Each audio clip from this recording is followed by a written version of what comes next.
All right, tonight what we're going to be talking about are elements, compounds, and mixtures.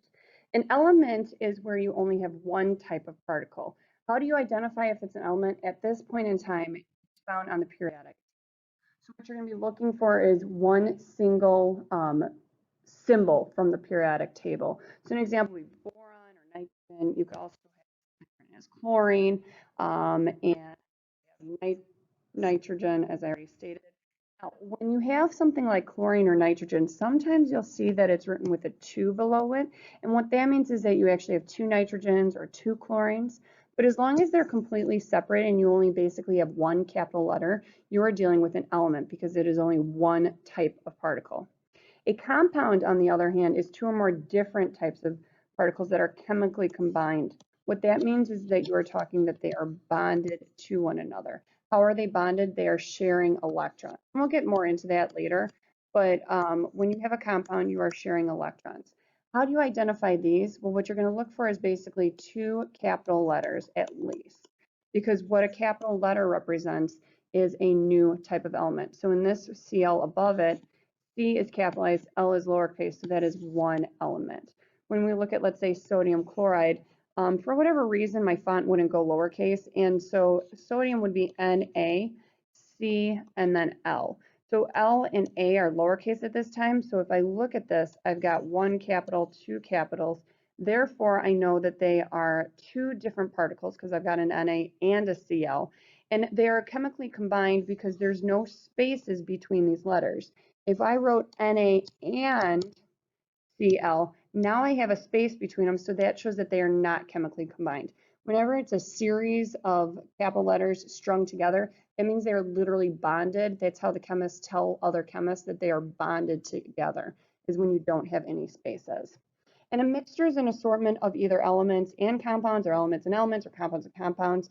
And what you'll do is you'll see the words and or the ampersand sign. So like if I saw NaCl and water, okay, that and shows that these are now not chemically combined. NaCl is because those are together, and H2O is because those are together. But as far as NaCl compared to H2O, those are not chemically combined. They're not bonded to one another. So that would be considered a mixture. So let's try to draw a particle picture for an element, compound, and mixture. An element would have just all the same thing separated. Okay, if you wanted to draw multiple elements or different elements, you could just show different particles, like either colored differently or different shapes. Compounds, remember, are chemically combined.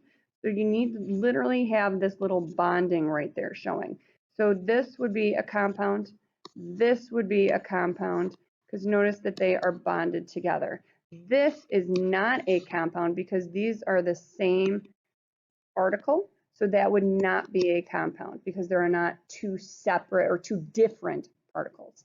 And a mixture could be a combination of elements.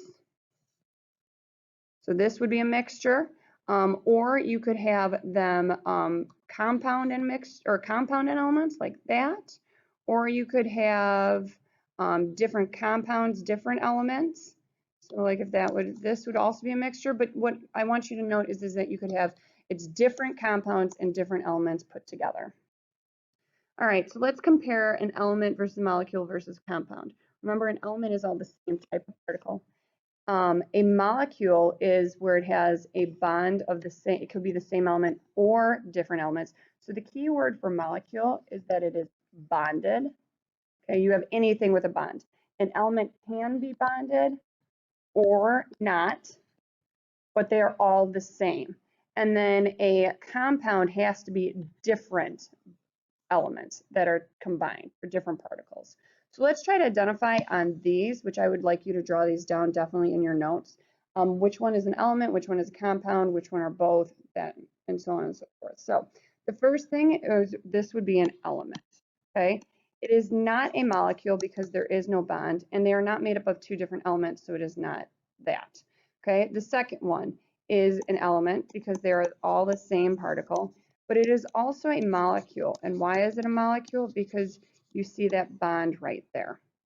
And then the last one is both a molecule because you see once again that bond right there, but it is also a compound because it is two different particles.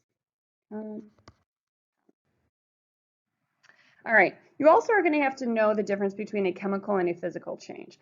A physical change just rearranges the particles without changing the actual substance. So if I start with H2O, I end with H2O. I'm not no breaking or making bonds is the key to a physical change. No breaking or making bonds.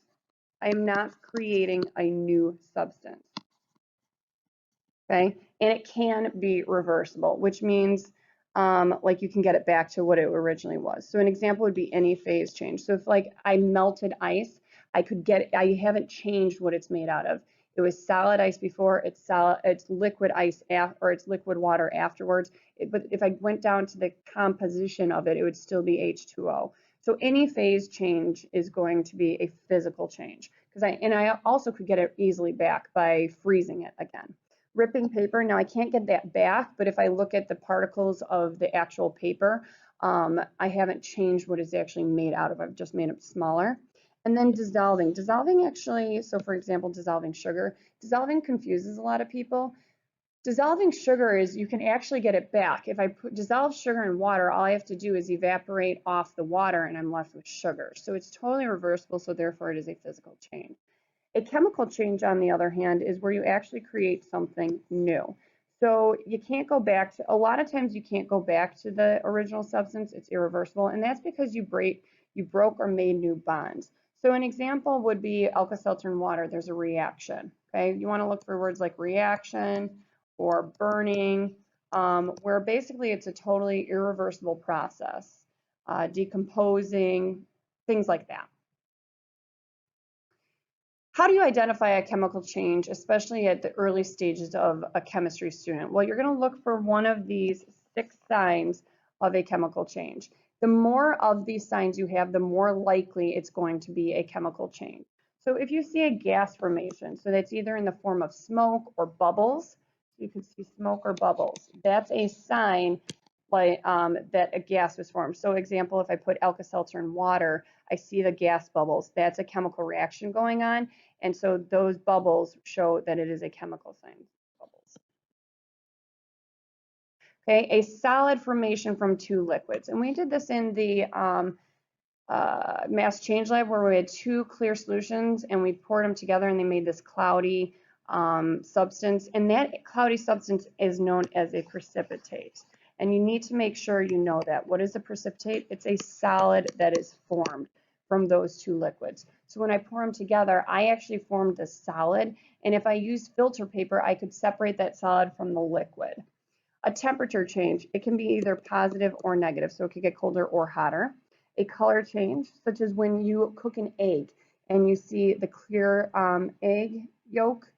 Oh no, that's a white. Egg white, and then when you cook it, it goes from clear to white. That is a chemical change. Basically, any baking is going to be a chemical change. If you see light being produced, and then if it is irreversible, those are all signs. The one that is a guaranteed sign is that it is a precipitate. If you form a precipitate, it is a chemical reaction. A really good example of this is when you look at fireworks. If you have watched a firework, it has, you want to ask yourself, is it a chemical change or a physical? First off, does it have gas formation? Yes, you produce smoke. Do you form a precipitate? No. Do you have a temperature change? Yes, it's extremely hot. Do you have a color change? Absolutely. Do you have light? Yes. And is it irreversible? Yes. So out of all these 6, I have 5. So that would be a definite guarantee that a firework would be a chemical change. So let's try to do a particle picture illustrating a physical change. So I'm going to start with some particles in the solid state. Okay, and what I'm going to do is I'm just going to undergo 1, 2, 3, 4, 5, 6, 7, 8, 9, 10, 11, 12. So there's 12 particles. And then I'm going to undergo a physical change. All it's going to be doing is, if I count, the number of particles remain the same, but all I'm doing is notice that it's still the same particle. Nothing has been rearranged. It's just undergoing a phase change of melting. On the other hand, if I wanted to do a chemical change, what I've got is, let's say we've got these guys. I'm going to use different colors too. Okay, so we've got these guys floating around. And then, what color was that? That was purple. Will undergo a chemical change. So let's say a reaction occurred, and now I ended up with these guys, the green circles or particles are now hooked up with the purple particles, and then the clear ones are just separate. So if you noticed, I broke this bond and I made this bond. So because I made a new substance, that would represent a chemical change because I created something new.